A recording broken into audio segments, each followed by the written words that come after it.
नरेंद्र मोदी इस देश के लोकतंत्र को तबाह कर रहे हैं और उन्होंने इस देश के लोगों की शक्तियां छीनने में, लोकतंत्र की तार तार करने में कोई कसर नहीं छोड़ी है। लेकिन अगर उनसे 4 हाथ बढ़कर और भी मुस्तैदी से और भी प्रबलता से कोई ये काम उनका कर रहा है तो वो इस देश का चुनाव आयोग है।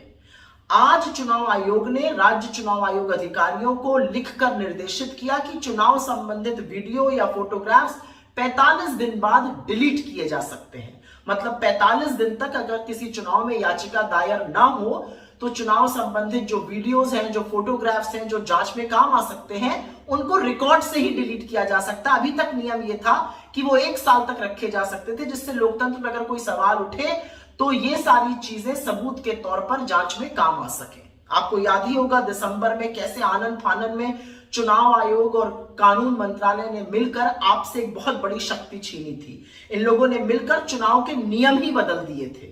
इन्होंने मिलकर ये षड्यंत्र रचा, नए कानून बनाए जिसके तहत लोगों के पास चुनावी दस्तावेज, चुनावी वीडियोग्राफ्स, चुनावी फोटोग्राफ्स अब नहीं आ सकती हैं। और अब ये कानून बनाया गया जिससे रिकॉर्ड ही डिलीट किए जा रहे हैं।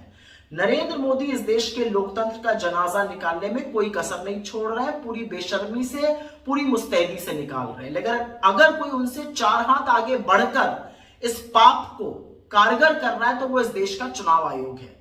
इस देश का चुनाव आयोग इस देश की एक संवैधानिक संस्था है। इट्स अ कॉन्स्टिट्यूशनल बॉडी जिसकी रिस्पॉन्सिबिलिटी न सिर्फ फ्री एंड फेयर निष्पक्ष चुनाव कराना है, बल्कि यह भी है कि लोगों का चुनावी प्रणाली में विश्वास बना रहे।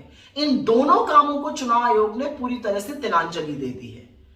अब यह अलग बात है कि मोदी जी का और चुनाव आयोग का नाम सुनकर मीडिया को तो साफ सूझ जाएगा, लेकिन यह आपके मताधिकार की बात है, यह आपके वोट के प्रभाव की बात है, आपके वोट के हक की बात है।